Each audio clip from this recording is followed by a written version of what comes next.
Kwento ito ng isang lalaki, isang estudyante na ang itsura pang TikTok. Yung kahit hindi nagsasalita viral agad, may pa-sweet, may pa-pogi, tapos may drama pa. Naku, mga te, hindi nyo ito dapat palampasin. Pero teka, bago tayo magsimula, syempre naman huwag kalimutang i-like ang video na to at mag-subscribe na rin sa aking channel.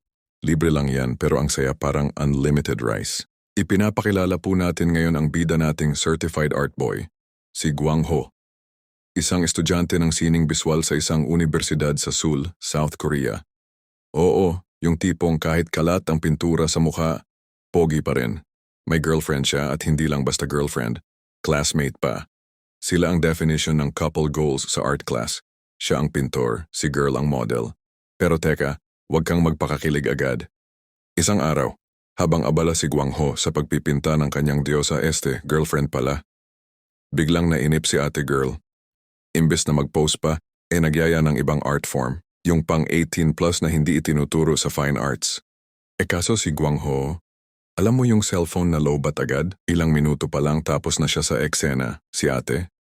Bitin, sobrang bitin. Kaya ayon, naghanap ng ibang charger. Fast forward, isang araw dumalaw si Gwang Ho sa bahay ng jowa niya. At surprise, hindi cake ang hinanda, may ibang lalaki. Nahuli niya na may kaganapang hindi pang family-friendly. Pero imbes na magwala o magbitbit ng kawali, tahimik siyang umalis. Napaisip siya, siguro kailangan niya ng lalaking hindi mabilis, unlike me. Pag-uwi niya andun si Mother Dear nag-e-empeke. Sabi nito pupunta siya sa Australia para bisitahin si Daddy O na may sakit. Oo, LDR sila. Long-distance relasyon, pero real drama rin. Si Gwang Ho, hindi makasama. Bakit? Loaded sa school, di pwedeng iwan ang brush at canvas. Pero syempre, si Mudra hindi naman basta alis ng bahay na parang iniwan lang ang rice cooker na nakasaksak. Bago siya lumipad, iniwan niya si Gwang Ho sa piling ng kanyang BFF, ang classy, elegant at aura queen na si Suyon. At nung una parang ayaw pa ni Gwang Ho. Bakit ako titira sa stranger ma? Pero nung makita si Suyon, aba, biglang nagkaliwanag ang mundo ni Kuya. Para siyang nanalo sa raffle ng tadhana. Naging all smiles sa biyahe.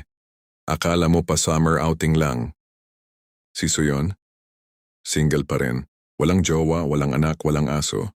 Pero may bahay na parang Airbnb. Ang akala ni Gwang Ho, solo lang ito sa bahay. Pero nope, may bonus pa. Ang pamangkin ni Suyon na si Hakyong. Kaedad ni Gwang Ho maganda rin pero may pagka-wild card. Pero kahit si Hakyong ay parang walking TikTok trend, cute, makulit at maganda sorry na lang. Wala siyang spark para kay Kuya. Ang puso ni Gwang Ho? Aba, kay Suyon nakatuon. Oo, si Tita Suyon, ang klase na kaibigan ni Mama. Habang ang iba'y nagfa-fantasize sa K-pop idols, si Gwang Ho, si Tita ang laman ng isip. Hilig sa art? Check. Maganda? Check. Mabait? Check. Parang pang life goals na may kasamang libreng merienda. Mabait si Suyon kay Gwang Ho. Palangiti, maasikaso at laging chill. Yung tipong kapag sumagot parang may kasamang background music. Kaya naman, unti-unting nahulog ang loob ng binata. Pero, plot twist. Para kay Suyon, si Gwang Ho ay anak ng kaibigan. Yun lang. Walang spark. Walang fireworks. Walang kilig sound effects. Para siyang nagsabing, anak ka lang, hindi ka bida sa teleserye ko. Samantala si Hakyong ay todo effort pa rin. Hindi pa rin sumusuko sa Operation Pa-Fall si Gwang Ho. Minsan pa nga literal nang nagpadala ng signal. Pero kahit mag-drumline pa siya sa harap ni Gwang Ho, si Kuya, scene zone lang. Hanggang isang gabi, ewan kong tinamaan ng emotional typhoon, si Gwang Ho ay parang nadala sa lambing ni Hakyong. Siguro dahil matagal na siyang walang masyadong kausap na close, kaya napalapit din. Nagkaroon sila ng heart-to-heart closeness sa silid ni Suyon. Pero hindi nila alam. Dumating na pala si Tita. Tahimik lang si Suyon sa labas ng pinto, parang ninja, nanonood na parang audience sa live teleserye. Sa isip-isip niya, paano kung ako na lang ang kadwet niya sa eksenang iyan? Pero gaya ng dati, hindi rin nagtagal ang moment. Si Gwang Ho, parang cellphone na walang fast charging, madaling nawalan ng gana. Habang naiwan si Gwang Ho sa silid, napansin niya ang isang painting sa sulok ng kwarto. Abat laking gulat niya ang subject. Walang iba kundi ang mukha ng kanyang tatay. Boom, mind blown. Pagkatapos ng hapunan, nagpasimple si Guang Ho at nagyaya ng serious talk kay Suyon. Tinanong niya ito, "Tita, anong relasyon niyo kay Papa?" Si Suyon, kalma lang, parang walang nadulas. "Ay, magkaibigan lang kami," sagot niya na may kasamang pakape vibes. Pero si Guang Ho hindi madaling maniwala. "Tita, sorry ha, pero nakita ko na yung wallpaper ng phone mo. Si Papa ang nakadisplay. Hindi yun friendly wallpaper, tita." Hindi agad naniwala si Guang Ho sa sinabi ni Suyon na magkaibigan lang sila ng kanyang ama. Kaya inilabas ni Guang Ho ang kanyang ebidensya. Sinabi niyang nakita niya minsan ang wallpaper ng cellphone ni Suyon at ang nakalagay doon ay litrato ng kanyang tatay. Doon na natamim si Suyon. Halata sa mukha niya na nabigla siya at hindi makasagot.